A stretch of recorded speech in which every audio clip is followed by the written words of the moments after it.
மும்பை அணியில் அடுத்த வருஷம் ரோஹித் சர்மா தொடருவாரா இல்லை வந்து பேக் எண்டில் உட்கார வச்சிருப்பாங்களா இல்லாட்டி ரிலீஸ் பண்ண போகிறாங்களா அப்படின்ற விஷயத்தை பற்றியும் நம்ம பார்ப்போம். அது மட்டும் இல்லாமல் ஜிடி அணியில் எந்தெந்த பிளேயர்லாம் தக்க வச்சுக்க போகிறாங்க, புதுசாக எந்த பிளேயர் எடுக்க போகிறாங்க எல்லாத்தையுமே நம்ம ஃபுல்லாகவே பார்த்துடலாம். ஹாய் மக்களே, நான் உங்கள் ஷாம். இந்த சீசனில் மட்டும் பார்த்தீங்கன்னா 3 பிளேயரை மட்டும் வச்சு நாங்கள் சம்பவம் செய்வோம் அப்படின்னு செஞ்ச ஒரே டீம் யார் அப்படின்னு கேட்டேன், ஜிடியாக மட்டும்தான் இருக்க முடியும். ஒரு சில டைம் யோசிச்சேன், இந்த 3 பேர்த்தையும் உடனே பவர் பிளேயில் அவுட் ஆகிட்டேன் இவங்களை முடிச்சிடலாம் அப்படின்னு சொல்லிட்டு நினச்சேன். ஆனால் எந்த டீமாலையும் பார்த்தீங்கன்னா அதை செய்யவே முடியலை. கடைசி இது வரைக்கும் பார்த்தீங்கன்னா போராடினாங்க. கடைசியில் பார்த்தீங்கன்னா ஒரு 2 மேட்ச் தோத்ததுக்கான காரணம் கூட பார்த்தீங்கன்னா பட்லர் இல்லாதனால தான் வந்து கடைசியில் வந்து அந்த எட்ஜில் தான் போச்சு.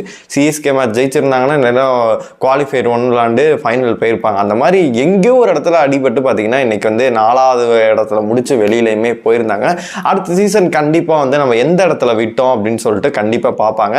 தலைவன் இளநீ குடிச்சுக்கிட்டே பார்த்தீங்கன்னா அவர் நெஹரா வந்து ஸ்ட்ராட்டஜி எல்லாம் பிளான் பண்ண ஆரம்பிச்சிருப்பார். இந்நேரம் சாய் வந்து பார்த்தீங்கன்னா வேற லெவலில் பர்ஃபார்ம் பண்ணுறாரு. கில்லும் வேற லெவலில் பர்ஃபார்ம் பண்ணி இன்னைக்கு இந்தியனோட கேப்டன் ஆயிருக்காரு.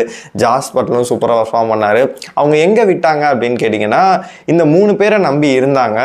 கிளைமேக்ஸில் இவங்க 3 பேர் இல்லை அப்படின்னா ஒருத்தர் முடிச்சு கொடுக்கணும் அப்படின்ற ஒரு பொசிஷனில் வந்து யாருமே ரெடி பண்ணாமல் போயிட்டாங்க. இவங்க நினச்சிக்கிட்டாங்க ஷாருக் கான் ஏதோ ஒரு இன்னிங்ஸ் ஆடிடுவார், ரூதர்ஃபோர்ட் ஒரு இன்னிங்ஸ் ஆடிடுவார், அது மட்டும்லாம் பார்த்தீங்கன்னா கடைசியில் தெவாட்டியா முடிச்சு கொடுத்துருவாரு அப்படின்னு சொல்லிட்டு நம்பினாங்க. இவங்க 3 பேரையுமே ஒவ்வொரு மேட்சில் நம்ம வந்து எக்ஸாம்பிள் பார்க்கலாம். மும்பை மேட்சில் முன்னாடி மேட்சில் பார்க்கும்போது ஷாருக் கான் நல்ல ஒரு இன்னிங்ஸ் எடுத்துகிட்டு போனார். கரெக்டான நேரத்தில் பார்த்தீங்கன்னா அவரால் கொண்டு போக முடியாமல் அவுட் ஆயிருந்தார். அவரும் அவுட் ஆன பிறகு தெவாட்டியா இருக்கார், இந்த ஒரு 20 ரன் தாண்டா, 2 ஓவர் இருக்கு முடிச்சிருவார், 3 ஓவர் இருக்கு முடிச்சிருவார் அப்படின்னு நினைக்கும் போது பார்த்தீங்கன்னா அவரும் டக்குன்னு பார்த்தீங்கன்னா அவுட் ஆகிட்டு போயிடுறாரு.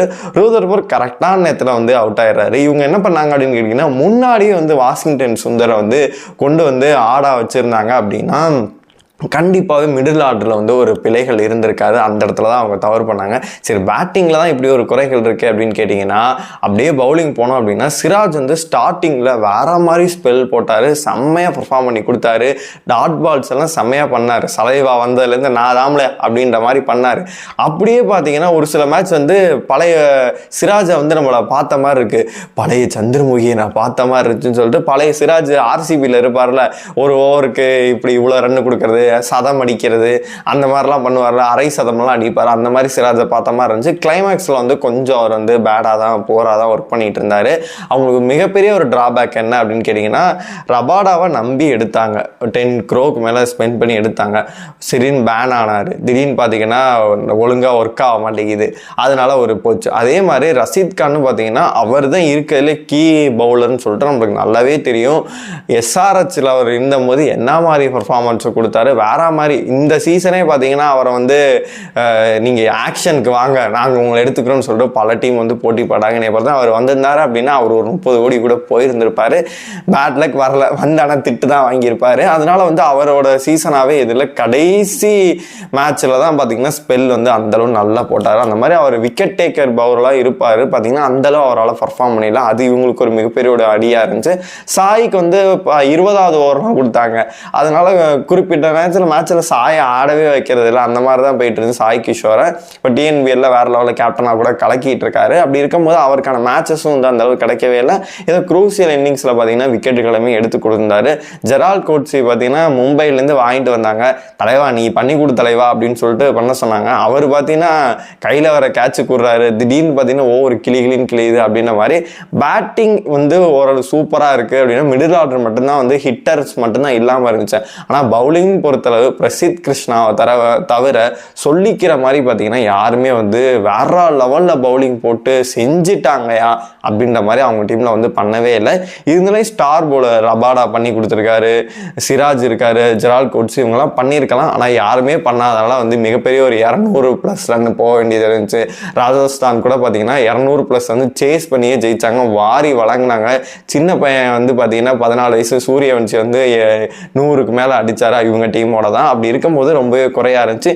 இந்த சீசன் சரி போயிடுச்சு, அடுத்த சீசன் என்ன பண்ணுவாங்க அப்படின்னு கேட்டிங்கன்னா என்னைய பொறுத்தளவு ரபாடாவோட இடத்த வந்து கண்டிப்பாக 10 கோடி போட்டு எடுத்திருக்கோம், சரி பார்த்துக்கலாம் அப்படின்னு சொல்லிட்டு அவரை தைரியமாக வந்து ரிலீஸ் பண்ணிடுவாங்க. ரிலீஸ் பண்ணிவிட்டு தெவாட்டியை 4 கோடி போட்டு அவருக்கு பவுல்னு கொடுக்க மாட்டேங்கிறீங்க, ஒரு ஹிட்டராக கிளைமேக்ஸில் வச்சுருக்கீங்க, பழைய தெவாட்டியா மாதிரி இல்லை, ஒரு 2-3 மேட்ச் அடித்தாருன்னு சொல்லிட்டு நீங்கள் வச்சுருந்தீங்க, அதனால் அவர் அந்தளவு பண்ண மாட்டேங்கிறார், அதனால் அவரையுமே பார்த்தீங்கன்னா 4 கோடிக்கு வாங்கினாங்க, அவரையுமே விட்டுருவாங்க அப்படின்னு தான் தோணுது. அப்புறம் ஜெரால்ட் விஷயம் பார்த்தீங்கன்னா ஒரு 2-2.5 கோடி கிட்ட தான் வாங்கினாங்க, அவரையுமே விட்டுருவாங்க.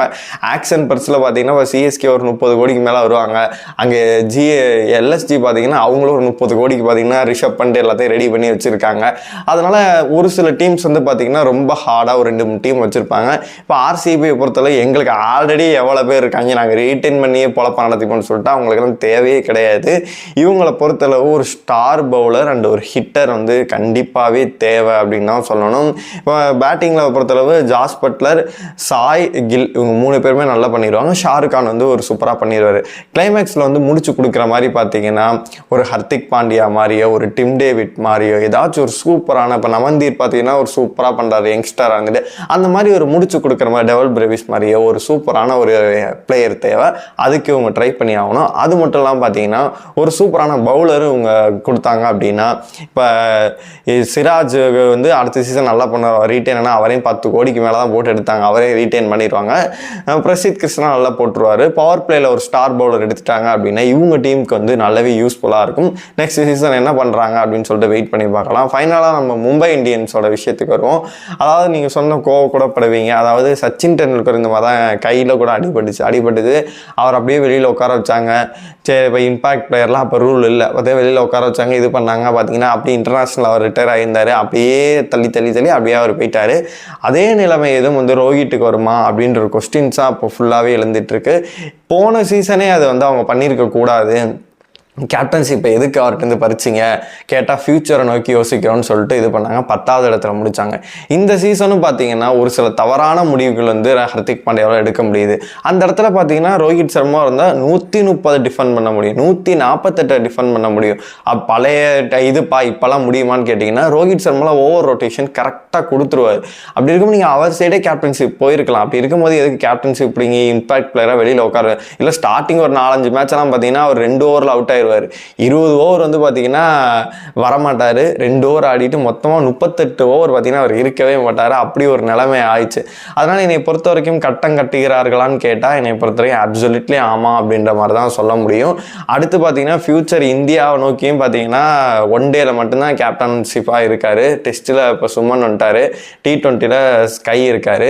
ஸ்கையுமே அடுத்து T20ல் இருப்பார், அவருக்குமே 34 வயசு ஆகுது அப்படின்னு நினைக்கிறேன். அதனால் அங்கேயுமே எதுக்குடா ஒவ்வொருத்தருக்கும் ஒவ்வொரு கேப்டன் ஒரே கேப்டனாக போடுங்களா அப்படின்னு சொல்லிட்டு அது கூட மாற்றங்கள் அதிகமாகவே இருக்கலாம். என்னை பொறுத்த வரைக்கும் நெக்ஸ்ட் சீசனில் இருந்து 39 வயசு, அடுத்த வருஷம் ஏப்ரல் பிறந்துச்சு அப்படின்னா 30ஆம் தேதி வந்து ரோஹித் சர்மாவுக்கு 39 வயசு ஆகுது. அதை தாண்டி இவங்க வந்து ஃபிட்னஸ்லாம் சொல்ல முடியாது, அவர் வந்து ஃபிட்டாக தான் இருக்கார். இருந்தாலும் ஃபார்ம் வந்து பார்ப்பாங்க, அடுத்து வேர்ல்டு கப் வேறு வருது, இது எல்லாத்தையும் பார்ப்பாங்க. பார்த்துட்டு எப்படி பண்ணுறாரோ அதை பொறுத்து டீமில் இது பண்ணுவாங்க. எல்லாம் அப்படியே வெளியே இருந்து பார்த்துக்கங்க அப்படின்னு சொல்லிட்டு அப்படியே கட்டம் கட்டுறதுக்கான வாய்ப்புகள் அதிகமாக இருக்குது. உங்களை பொறுத்த வரைக்கும் ஜிடி அணியில் என்ன ரிட்டன்ஷன் பண்ணால் நல்லாயிருக்குன்னு நினைக்கிறீங்களோ மறக்காமல் கமெண்ட் பாக்ஸில் சொல்லுங்கள். யாரை ரிலீஸ் பண்ணணும்னு நினைக்கிறீங்களோ அதே மறக்காமல் கமெண்ட் பாக்ஸில் சொல்லுங்கள். ரோஹித் சர்மா நெக்ஸ்ட் இயர் என்ன ஆகும்னு நினைக்கிறதையும் மறக்காமல் கமெண்ட் பாக்ஸில் சொல்லுங்கள்.